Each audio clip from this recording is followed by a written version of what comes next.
रही है, पीडीए बढ़ता चला जा रहा है, पीडीए का आंदोलन बढ़ता चला जा रहा है और इस पीडीए के आंदोलन में जुड़ने वाले लोगों को लगातार समाजवादी पार्टी की कोशिश होगी कि ज्यादा से ज्यादा लोगों को जोड़ें। हमें खुशी इस बात की कि बड़ी संख्या में आज समाजवादी पार्टी में शामिल हुए लोग, मैं उन्हें भरोसा दिलाता हूं कि जो समाजवादी आंदोलन है लोकतंत्र को बचाने के लिए, समाज में समाजवादी व्यवस्था लाने के लिए और हमारे समाज का जो सेकुलर फैब्रिक है उसको बचाने के लिए हम सब एकजुट होकर के इस उत्तर प्रदेश को आगे बढ़ाने का काम करेंगे। धन्यवाद।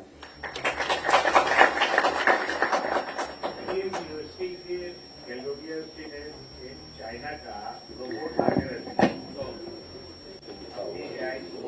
और उसके बाद जो पदवियत कराई है उसने सरकार की, उससे आपको ये नहीं लगता है कि सरकार जो है इसके पीछे इनका सरकार में कोई हाथ है या क्या है? मैं अपने लीडर ऑफ अपोजिशन उन्होंने जो कहा उससे अपने आप को जोड़ता हूं। मैं रोबोट तो है ही वो, लेकिन वो दिखता कैसा है?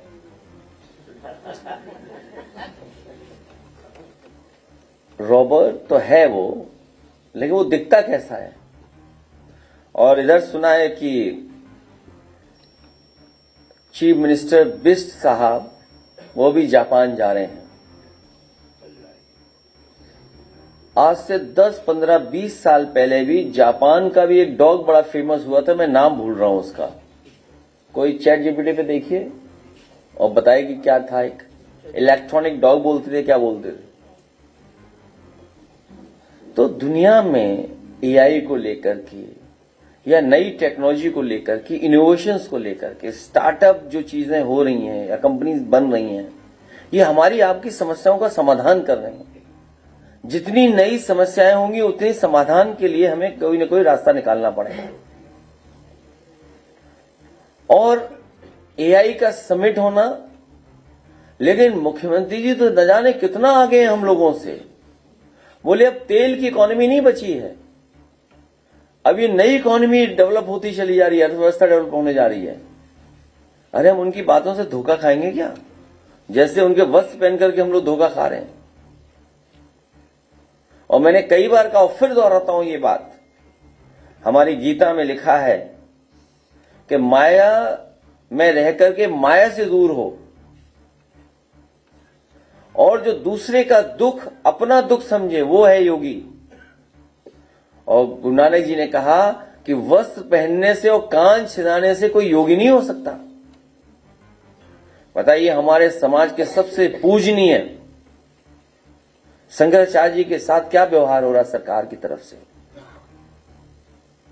ये जो एक्सरसाइज हो रही है अभी हाल फिलहाल जो आपको देखने को मिल रही है कि अचानक कुछ लोग निकल पड़े हैं सम्मान देने के लिए।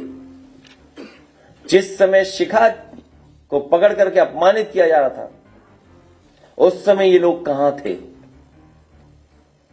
उसी समय उन्हें जाना चाहिए था संगम किनारे। हमारे पूज्य शंकराचार्य जी कई दिनों धरने पे बैठे रहे वहां पर। उस समय सर्दी पीक पे थी।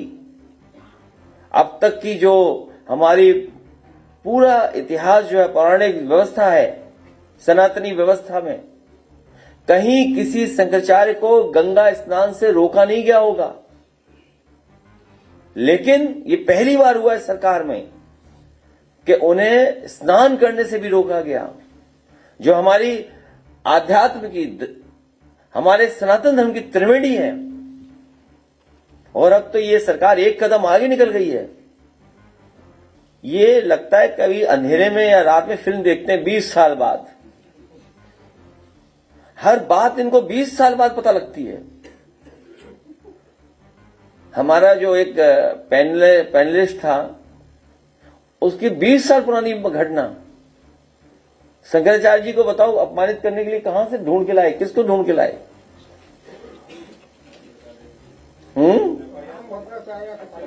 हाँ, हालांकि आदरणीय, पूजनीय, सम्मानित आदरणीय राम भद्राचार्य जी के बारे में बोलना नहीं चाहिए कुछ भी, लेकिन अगर उनका चेला है ये, अगर उनका ये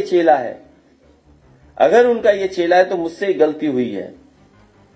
हमने कभी आदरणीय पूजनीय राम भद्राचार्य जी पर 420 का मुकदमा था, वो वापस लिया था। मुझे उन्हें जेल भेज देना चाहिए था। और ये बात गलत हो तो बताइए आप, किसी से पूछ लीजिए आप। हमारे बगल में बैठे वाइस चांसलर साहब। तो ठीक है, कभी कभी विचारों को लेकर के कुछ झगड़े हो जाते हैं, लेकिन अब इस सीमा पर चले जाएंगे कि आप आरोप लगा करके इस तरह का घटिया आरोप लगवाएंगे आप। इसीलिए मैं कह रहा हूं कि ये सरकार बचने वाली नहीं है।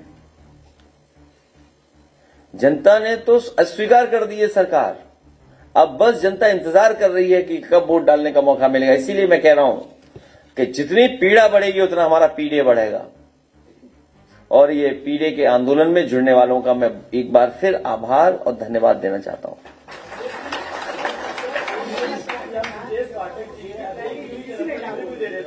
और उन्होंने कहा था कि हम लोग पॉलिटिकल और विकास के नाम पर वोट मांगते हैं। क्या समाजवादी पार्टी विकास पर वोट मांग सकती है?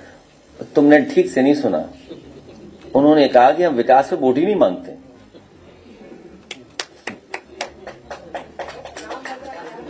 उन्होंने ये अभी मैं एक अखबार में पढ़ रहा हूं, इधर 2 दिन से देख रहा हूं कि गोमती को लेकर के बड़ी सीरियस टॉक और डिस्कशन हो रहा है अखबारों में। एक अंग्रेजी अखबार में मैं तस्वीर देखता हूं, बड़े बड़े ज्ञानी लोग, जानकार लोग गोमती को लेकर के चिंतित हैं कि गोमती को कैसे जिंदा किया जाए।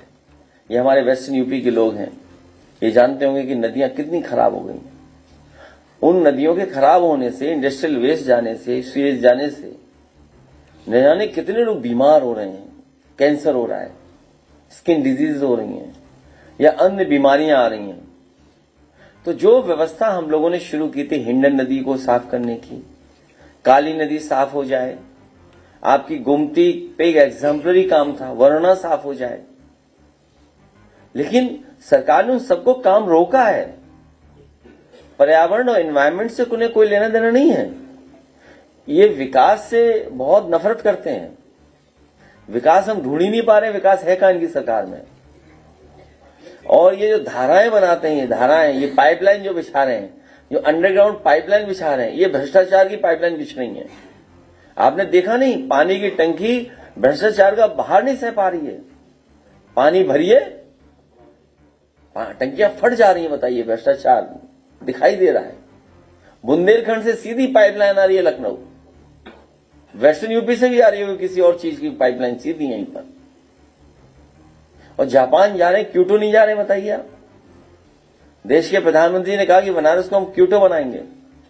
कम से कम ये जाएं और अफसोस करेंगे कि 10 साल में इन्होंने क्या काम करना था, क्या काम नहीं कर पाए। ये पानी दे दो आपको यार। तो आप सोचिए, क्योटो बनना था, क्योटो। और बुलेट ट्रेन 1 लाख करोड़ की सैंक्शन हुई थी, अब 2 लाख करोड़ की हो गई है। 1 लाख करोड़ की थी बुलेट बनना जब पहला एस्टीमेट आया था, अब 2 लाख करोड़ की हो गई। बताइए।